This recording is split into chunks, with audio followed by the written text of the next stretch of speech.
जय हिंद फ्रेंड्स, मेरा नाम बाबा रामदास है और आप मेरा यूट्यूब चैनल देख रहे हैं दद्दा की खरी खरी। तो आज साहब मैं आपको ना एक किस्सा सुना रहा हूँ, ट्रू स्टोरी। ये कहानी है तब आज से 20-22 साल पुरानी। मैं उन दिनों छतरपुर में पोस्टेड था, स्पोर्ट्स अथॉरिटी ऑफ इंडिया में कोच था। तो वहाँ पे जहाँ मैं रहता था, छतरपुर मध्य प्रदेश, तो वहाँ पे मेरे ही जिस कॉलोनी में मैं रहता था उसके बगल में मेरे एक लड़का रहता था। वही वो स्टूडेंट, वो एमएससी कर रहा था केमिस्ट्री से। तो उसने मुझे ये कहानी सुनाई थी, ये एक फैक्ट्स बताए थे कि उनके फादर जो थे वो रेवेन्यू डिपार्टमेंट में पटवारी थे। बड़े सीधे साधे, बड़े सिंपल से आदमी थे। तो वो मुझे बताते थे कि ये उनकी ये नौकरी लगी कैसे थी। तो वो कहते थे कि आज से करीब 25-30 साल पहले वो गांव से इनके फादर जो है, when he was a young boy, तो वो शहर आए। तो शहर में उनके परिचित कोई एक थे सज्जन, उस छतरपुर में रहते थे, तो उनके पास आए। अब क्यों आए, ऐसे ही आ गए, बस वही गांव का लड़का था, कुछ नहीं था, चलो ऐसे चला आया। तो शहर आ गया तो उनसे उनके घर चला आया। तो उन्होंने उसको देखा, कुछ पहचाना कुछ नहीं पहचाना, पूछा कौन हो कैसे, तो उसने बताया मैं आपके गांव से फलाने का लड़का हूँ। अच्छा अच्छा। तो सब चाय नाश्ता कराया, उसके बाद बातचीत करते रहे। उसके बाद क्योंकि सुबह सुबह का टाइम था तो वो अपने नित्य कर्म करने लगे, नहा धो के तैयार हुए। उससे बोला चलो आओ खाना खा लो। तो गांव से बच्चा आया तो उसको खाना खिला दिया। तो जब खाना वाना खिला दिया तो उन्होंने बोला चलो आओ तुमको बस अड्डे छोड़ दूं। तो वो बस अड्डे के लिए उनको लेके चलने लगे। तो उनके पास एक बहुत, चूंकि खुद कानून गो थे, वो सज्जन जिनके घर वो बच्चा आया था वो कानून गो थे। तो कानून गो साहब ने अपना जो बस्ता है ना, वो कागजात का एक बड़ा सा पुलिंदा, वो उठवाया और बोला आओ साइकिल पे बांध देते हैं। तो साइकिल पे रखवा दिया। फिर दोनों लोग पैदल पैदल चलने लगे। रास्ते में उनको ऐसे ही ध्यान आया, तो उन्होंने उस लड़के से पूछा नौकरी करी हो, नौकरी करोगे? तो वो लड़का ही बहुत कंफ्यूज, उस बेचारे को समझ में नहीं आया कि मैं क्या जवाब दूं, हाँ बोलूं ना बोलूं, क्योंकि वो उनके यहाँ कोई नौकरी ढूंढने थोड़ी ना आया था। तो उसने बोला अच्छा चलो। तो वो कानून को साहब थे, उसको बस अड्डे न ले जाके अपने ऑफिस ले गए। और वहां पे उन्होंने अपने ऑफिस में बस्ता रखा। थोड़ी देर बाद जो भी काम वाम था, और उसके बाद वो जहां फील्ड में जाना था निकल गए, और उस लड़के को उन्होंने साथ ले लिया। तो 2-4 घंटे वो अपना फील्ड में काम किया, उन्होंने वापस आ गए, और 3-4 दिन उसको अपने साथ ही रखा। और 4 दिन बाद उस लड़के को लेके नायब तहसीलदार साहब के पास पहुंचे। बोले साहब ये बच्चा है, मेरे गांव का है, ठीक ठाक पढ़ा लिखा है, शायद वो 10वीं पास थे, और इसको जो है एज अ लेखपाल पटवारी रख लो। और साहब ऐसे ही मतलब रजिस्टर में नाम लिख दिया, तो वो लड़का जो है पटवारी के तौर पे काम करने लग गया। फिर बाद में वो रेगुलराइज हो गई उसकी जॉब। तो जिस वक्त उन्होंने एक किस्सा सुनाया था, तो उसके फादर जो लेखपाल साहब थे, उनकी जॉब शायद 30-32 साल हो चुकी थी, and he was on the verge of retirement.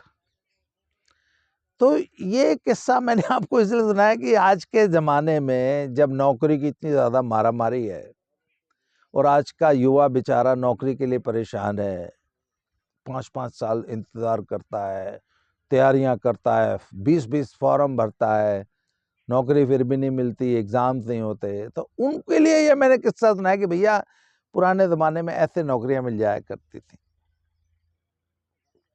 पुराने ज़माने में इतनी आसानी से नौकरी मिल जाया करती थी, पर वो पुराना ज़माना था। आज की तारीख में आपको मालूम है, मैं बाकी का तो नहीं जानता, उत्तर प्रदेश में लेखपाल की नौकरी, पटवारी की नौकरी पाने के लिए लोग 20 लाख रुपए अंडर द टेबल देने को तैयार है। मतलब पटवारी की नौकरी का रेट 20 लाख रुपए है, ऐसा मैंने सुना है। अब जो भी सच्चाई जो भी हो इसमें, पुराने जमाने में ऐसे मिल जाती थी पटवारी की नौकरी। चलो अब ये तो सुनी सुनाई बात है। अब मेरी खुद की आंखों देखी मैं आपको स्टोरी सुनाता हूँ। ये बात है 1982 की। हम दोनों कोटा राजस्थान में रहते थे जब मैं 10th में पढ़ता था। तो साहब वहाँ पे कोटा में जेकलॉन पवेलियन करके एक स्टेडियम था। स्टेडियम में हम बच्चे प्रैक्टिस करने जाया करते थे। तो हम लोग सुबह शाम वहाँ, हमारा रूटीन था कि 2 घंटे वहाँ लगाना ही लगाना है और खूब दौड़ना भागना, पूरी एक्सरसाइज करना। कोचेस की नियुक्ति थी, वो डिस्ट्रिक्ट कोचिंग सेंटर था राजस्थान स्टेट स्पोर्ट्स काउंसिल का। तो वहाँ पे हम लोग प्रैक्टिस जब करते थे तो वहाँ पे एक सज्जन आते थे जो कि देखने में अफसर लगते थे, और वो उन्होंने white half pant, white T shirt, नीचे वाइट शूज, और उनके हाथ में ना इतना एक छोटा सा रूल होता था और वो लेके वॉक किया करते थे। तो 3-4 दिन हमने उनको नोटिस किया। फिर एक दिन वो खुद ही खड़े हो गए, इधर आओ बच्चों, सब लोग खड़े। उन्होंने हमारी लाइन वाइन बनवाई और पूछा, हाँ और बताओ कहाँ क्या करते हो, क्या कौन सी क्लास में पढ़ता है, अच्छा आपका इवेंट क्या है, एथलेटिक्स करते हो। तो उन्होंने पूछा कि आप लोगों में से कौन कौन 18 साल का है। तो हम सब उस वक्त, मैं तो शायद उस वक्त 15 साल का ही था, और तो 7-8 एथलीट्स के ग्रुप में सिर्फ एक लड़का था, उसका नाम था सतपाल। तो सिर्फ एक सतपाल था, उसने हाथ खड़ा किया था, मैं 18 साल का हूं। तो उन्होंने कहा अच्छा तुम 18 साल का है, अच्छा क्या है परफॉर्मेंस। तो उसने बोला था वैसे ऐसे। उन दिनों वो स्टेट में उसके मेडल वेडल थे। तो उसने बोला नौकरी करेगा। तो सतपाल का भी वही वो पटवारी जी वाला हाल था। ही वॉज कंफ्यूज, उसको समझ में नहीं आया कि हाँ बोलूं या ना बोलूं। तो उसने बोला, उन्होंने बोला नौकरी करेगा, मैं राजस्थान पुलिस में आईजी हूँ। तो वो आईजी साहब थे जो टहलने आते थे। तो उन्होंने उस लड़के से पूछा नौकरी करेगा। तो उसने ऐसे, अच्छा उसने गर्दन कम हिलाई, हमने ज्यादा हिलाई। हाँ सर करेगा करेगा। बोला ठीक है, फिर आज तुम पुलिस लाइन में आ जाना और वहां पे मेरे ऑफिस में आना और बोलना आईजी साहब ने बुलाया है। तो मुझे अच्छी तरह याद है, हम 3-4 लड़के ना उसको बाकायदा पुश करके लेके गए, और हम वहां गए। हमने बोला आईजी साहब ने बुलाया है। तो उन्होंने बोला, उन्होंने हमें आईजी साहब का नाम पेश कर दिया, और आईजी साहब ने जो है अपने वो रीडर को बुलाया और बुलाया, इसका डॉक्यूमेंट्स वगैरह ले लो सब, और इसके पर्टिकुलर नोट कर लो, और इसको राजस्थान पुलिस में भर्ती कर लो। तो सब वो राजस्थान पुलिस में भर्ती हो गया, और बाकायदा उसको मतलब उसको नंबर अलॉट हो गया, और बैरक वैरक मिल गई, उसको इतना बड़ा बक्सा दे दिया गया, और उसको पुलिस लाइन में बाकायदा चारपाई अलॉट हो गई। हम लोग वो वहां भर्ती हो गया, हम वापस आ गए। तो 4-5 दिन बाद हम जो है देखते हैं कि सतपाल जो है वही ग्राउंड में दौड़ लगा रहा है। तो हमने कहा अरे क्या हुआ, तू तो राजस्थान पुलिस में भर्ती हो गया था। तो बोला यार मेरा जी नहीं लग गया। वो हरियाणा का था वो। उसके ब्रदर थे शमशेर सिंह जी, उन पे भी मैंने एक वीडियो बनाई है कि हर घर में एक शमशेर भैया होना चाहिए, इस टाइप की एक वीडियो है मेरी, आप लोग ध्यान से सर्च करके देखिएगा। तो हरियाणा के थे बेसिकली, वो रोहतक के। तो तुम लोग मुझे डिस्टर्ब कर रहे हो, जाओ उधर, वहाँ या वहां बैठ के देखो, मैं वीडियो बना रहा हूँ तो मेरे को ये देखिए बच्चा पार्टी ने मुझे घेर रखा है। चलो वहां बैठो तुम लोग, ये वीडियो तुम लोग देख लेना ना, चैनल पे देखना, वहां बैठो चलो, वहां बैठो, जहाँ वहां बैठ जाओ और आवाज कोई नहीं करेगा। तो सब बच्चे आ गए आश्रम में। कहाँ था मैं, तो बात यार भूल जाता हूँ। था तो सतपाल बोले मेरा जी नहीं लग गया। तो हमारे लिए मतलब नॉर्मल सी बात थी। मैंने कहा चल भाई, सतपाल की नौकरी लगी, राजस्थान पुलिस में सिपाही की नौकरी, इसका जी नहीं लग गया, तो सब बात आई गई होगी। कुछ दिनों बाद हम लोग किसी कंपटीशन में ऐसे ही गए थे, तो वहां पर रेलवे के बहुत बड़े अधिकारी थे, उन्होंने भी सेम यही प्रोसेस रिपीट हुआ। तो उन्होंने पूछा कि तुम्हारे में से कौन कौन 18 साल का है। तो वही हमने हमारा तो वही था जी, हमारे में तो ये सतपाल ही है 18 साल का। बोला नौकरी करेगा। तो फिर सतपाल ने हाँ नहीं भरी, हमने जोर जोर की हाँ भरी, हाँ जी करेगा करेगा। तो उन्होंने साहब सतपाल को ग्रुप डी में, उन दिनों बॉक्स पोर्टर, सारे खिलाड़ियों को बॉक्स पोर्टर लगाया जाता था, तो सतपाल को साहब बॉक्स पोर्टर लगवा दिया। अब 4 दिन बाद सतपाल फिर ग्राउंड में हाजिर। तो हमने कहा अरे क्या हो गया? बोला यार मेरे सर पर बक्सा धर दिया। वो बॉक्स पोर्टर जो होता है ना रेलवे का, इतना बड़ा गार्ड का डब्बा ड्राइवर का वो बॉक्स होता है, इसीलिए उसकी उस पोस्ट का नाम ही बॉक्स पोर्टर है। ग्रुप डी की पोस्ट है, पर खिलाड़ियों को करना नहीं होता। मतलब खिलाड़ी तो खाली नाम के लिए भर्ती होते हैं और वहाँ उनकी हाजिरी लगती रहती है। आज भी है वो सब, आज भी हिंदुस्तान के आधे खिलाड़ी जो है सबसे पहले रेलवे में वो बॉक्स पोर्टर ही भर्ती होते हैं और वहाँ से प्रमोशन लेते रहते हैं। जो नेशनल लेवल के हैं उनको थोड़ा हायर ग्रेड मिल जाते हैं। तो उसने बोला यार मेरे सर पे बक्सा धर दिया। उसने बोला अरे बक्सा कोई रोज थोड़ी ढोना होता है, एक दिन ढवा दिया, अगले दिन तेरे को फ्री कर देते। पर साहब सतपाल ने वो नौकरी भी छोड़ दी। और ये मैं आपको भी ये एकदम सच्ची कहानी बता रहा हूँ कि 2 महीने के अंदर सतपाल को 2 नौकरी मिली थी एंड द ईयर वाज 1982। तब आज ये हालत है कि राजस्थान पुलिस या हरियाणा पुलिस में सिपाही की नौकरी करने के लिए ना लोग 20-20 लाख रुपए रिश्वत देने को तैयार हैं, मिलती नहीं है। मैंने आप लोगों को मना किया ना, आप लोग डिस्टर्ब कर रहे हो मुझे, जल्दी निकलो यहां से। तो अब आज ये हालत है। अच्छा, उस जमाने में इतनी इजीली नौकरियां क्यों अवेलेबल थी? क्योंकि एक तो समाज का कोई बहुत ज्यादा नौकरी के प्रति रुझान नहीं था, सरकारी नौकरी के प्रति। दूसरी बात है, मुझे ऐसा लगता है कि उस जमाने में सरकारी नौकरियों का वेतन इतना अच्छा नहीं था, बहुत ही खराब वेतनमान थे, सैलरीज बहुत कम हुआ करती थी। और तीसरी बात है कि वो जो सरकारें थी उस जमाने में, जो राज था उसमें सरकार ने सरकारी नौकरियों में नियुक्ति के लिए कोई सिस्टम ही नहीं बनाया था रिक्रूटमेंट का। इसी तरह रेवड़ियों की तरह ही नौकरियां बांटी जाती थी। अच्छा, सिर्फ सरकारी नौकरियों की बात नहीं कर रहा हूं। एक और बड़ा फेमस किस्सा है, यूपी में सुल्तानपुर जिले के एक ठाकुर साहब थे, वो कलकत्ते में रहा करते थे। तो वंस अगेन मैं एक ऐसे व्यक्ति की जो कि खुद इस सिस्टम के बेनिफिशियरी थे, उनके मुंह की कहानी सुना रहा हूं आपको। उन्होंने खुद मुझे बताई थी कि वो भी एज अ यंग बॉय वो एक बार कलकत्ता उनके घर गए। खैर ये तो सोच के गए थे। सुल्तानपुर यूपी से इन्होंने ट्रेन पकड़ी, सुबह हावड़ा स्टेशन पे उतरे और हावड़ा के नज़दीक ही 1-1.5 किलोमीटर दूर उनका घर था। वो पता पूछते पूछते उनके घर पहुंचे तो वो ठाकुर साहब थे, उनके लोग बताते ये बड़े बड़े मूछें थी, बड़ी लहीम शहीम पर्सनैलिटी थी, 6-6.25 फुट के थे, बहुत मतलब दैवीय पर्सनैलिटी थी उनकी।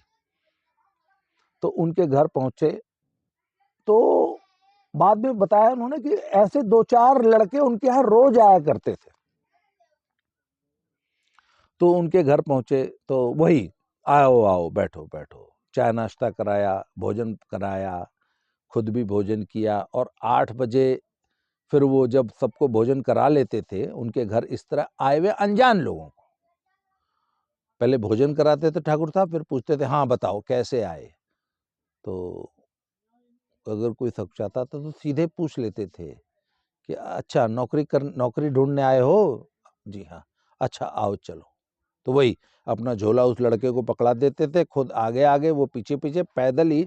वो सेंट्रल बैंक का हेड ऑफिस था वहां पे। वो सेंट्रल बैंक के हेड ऑफिस में जो चेयरमैन सब थे ना, उनके वो दरबान थे। दरबान वो व्यक्ति होता है जो लंबा सा अहीम शहीम पर्सनालिटी होती है, बड़े स्मार्ट सा है, बड़ी बड़ी मूछें वाला इंप्रेसिव सा आदमी, और बॉस के दरवाजे पे खड़ा रहता है और जब भी बॉस आते हैं तो वो दरवाजा खोलता है। वो एक प्रकार का एक सामंतशाही जो पुराने जो हमारी लेगेसी है उसका वो प्रतीक था। आज भी आपने देखा हो ना, वो बड़े बड़े होटलों का दरवाजा खोलने के लिए वैसा ही एक व्यक्ति खड़ा करके रखते हैं। वो शायद इंडियन एयरलाइंस का वो एक मैस्कट लोगो भी ऐसा ही था, कुछ महाराजा टाइप। तो वो चेयरमैन सर के दरबान थे और चूंकि चेयरमैन को रोज सलाम साहब करके विश करते थे तो उनकी बड़ी इज्जत थी उस पूरे। तो वो उनके यहाँ जो भी नौकरी मांगने आता था उसको इसी तरह अपने ऑफिस लेके जाते थे और वहां के जो बड़े बाबू थे उसके सपुर्द कर देते थे। और अगर अनपढ़ है तो पानी पिलाने में, फाइल पकड़ाने में, और थोड़ा बहुत पढ़ा लिखा है, 5वीं 10वीं पास है, तो जो भी उसकी क्वालिफिकेशन के अनुरूप जो भी काम होता था वो सेंट्रल बैंक में नौकरी उसकी लग जाया करती थी। क्यों? क्योंकि ठाकुर साहब ने बोला है और बड़े बाबू उस लड़के को नौकरी दे दिया करते थे। और ऐसा बताया जाता है कि अकेले सुल्तानपुर जिले में सैकड़ों नहीं हजारों परिवार आज भी सेंट्रल बैंक में जॉब करते हैं, और वो सब आज से 30 40 50 साल पहले, ये शायद 50 या 60 साल पुरानी बात है,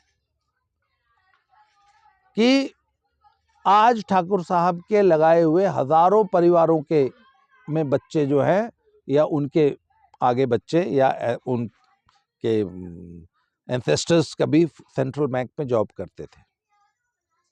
ऐसे हजारों फैमिलीज हैं उस एक अकेले आदमी की दी हुई नौकरी।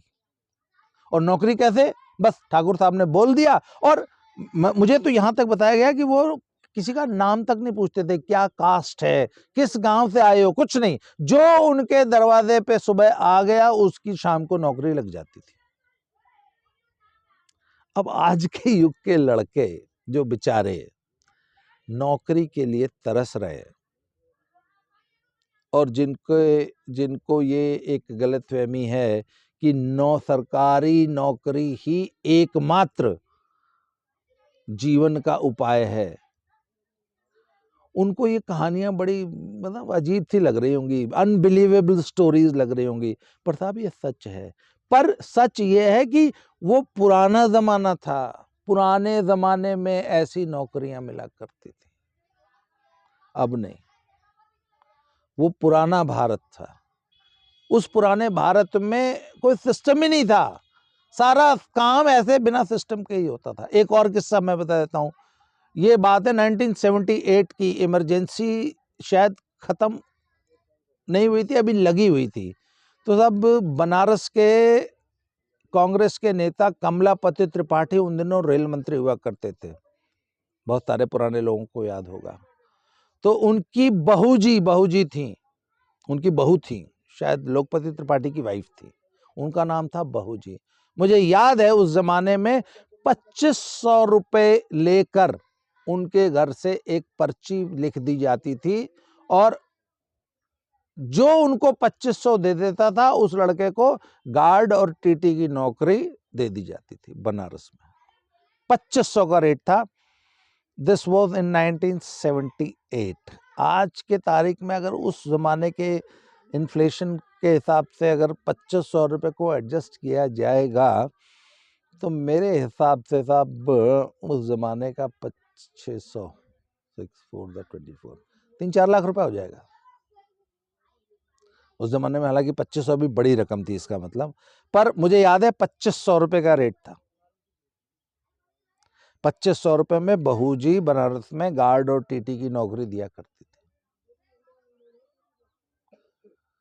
पर मैंने बोला ना, वो पुराने जमाने थे, नौकरी का कोई सिस्टम नहीं था। ऐसे ही किसी भी मनचाहे को बिना किसी क्वालिफिकेशन के ऐसे ही नौकरी दे दी जाती थी।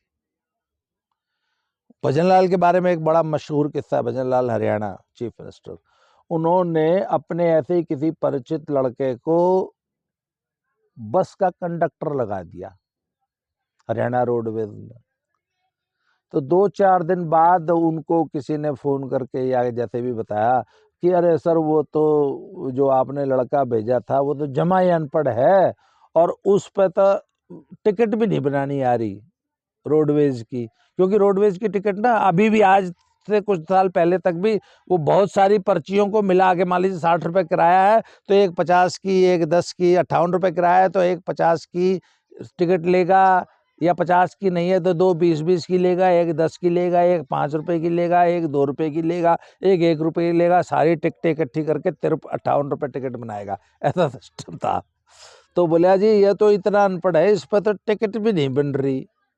तो भजनलाल ने बोलिया, भजनलाल जी नहीं बोले, कह रहा चलो टिकट नहीं बना सकता, टिकट पाड़ तो सकता है, चेकर बना दो इसने। कंडक्टर की अगर नहीं टिकट बनाने की क्षमता है, योग्यता है, तो चेकर बना दो, चेकर मतलब एक पोस्ट और, एक रैंक और ऊपर की नौकरी। So these are the true stories of India. अच्छा, इसी लगे चलो एक कहानी और याद आ गई।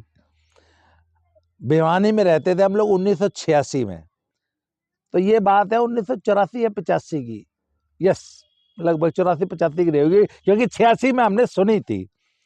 तो हुआ ये था कि बंसीलाल जी थे भिवानी के, रेल मंत्री थे। तो वहां पे उनके परिचित एक फैमिली थी, उसका एक लड़का जो कि हमारा रेसलिंग में सीनियर था, तो वो उनसे मिलने गया, ऐसे ही मिलने गया। तो उसने जाके बोला, बंसीलाल जी थे, उनकी एक खासियत थी कि हर आने जाने वाले को बाय नेम पहचानते थे, और उस लड़के को भी वो पहचानते थे कि ये फलाने जी का लड़का है। और भैया आओ क्यों कराए, और पिताजी ठीक है क्यों कराए? बोला जी हूँ तो हम तो मिलन आ गए। अरे भला मिलन आ गए, कुछ तो लेके जाओ, कितना पढ़ रहा है? बोले जी ग्रेजुएट हूँ। अरे इसने टीसी ला दो। अब रेलवे में टिकट लगा दिया। तो उसके साथ एक लड़का और गया हुआ था।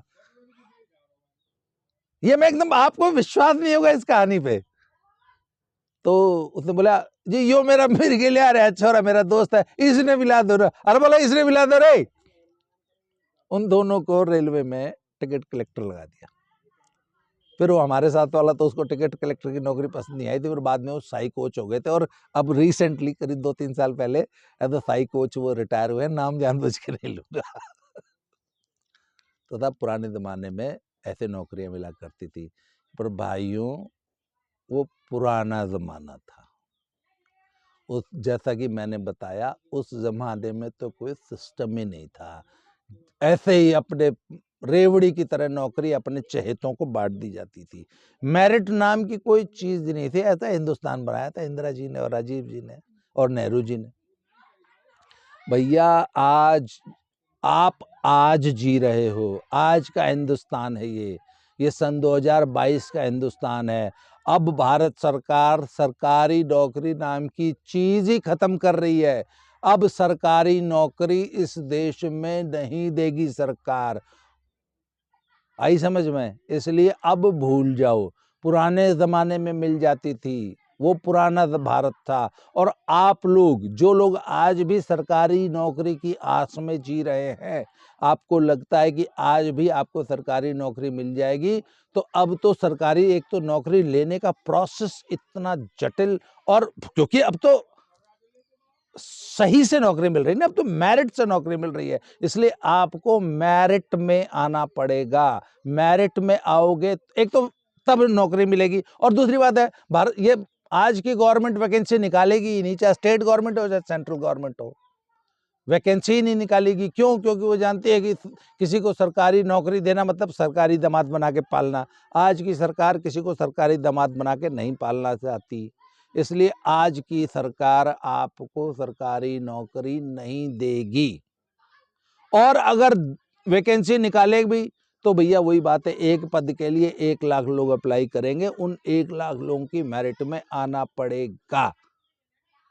इसलिए बेटर है अपना काम कर लो, एंटरप्रेन्योरशिप कर लो, एंटरप्रेन्योर हो जाओ, सरकार से नौकरी मांगो मत, खुद नौकरी देने वाले बनो। ये पुराने ज़माने की बातें हैं, सरकारी नौकरियां अब नहीं मिलेगी। इस बात को आज का युवा जितनी जल्दी समझ जाएगा उतना सुखी रहेगा कि अपने से रोजगार पैदा करना पड़ेगा। वो पुराने ज़माने थे, चले गए। आज के लिए इतना ही। बहुत बहुत धन्यवाद। Thank you very much.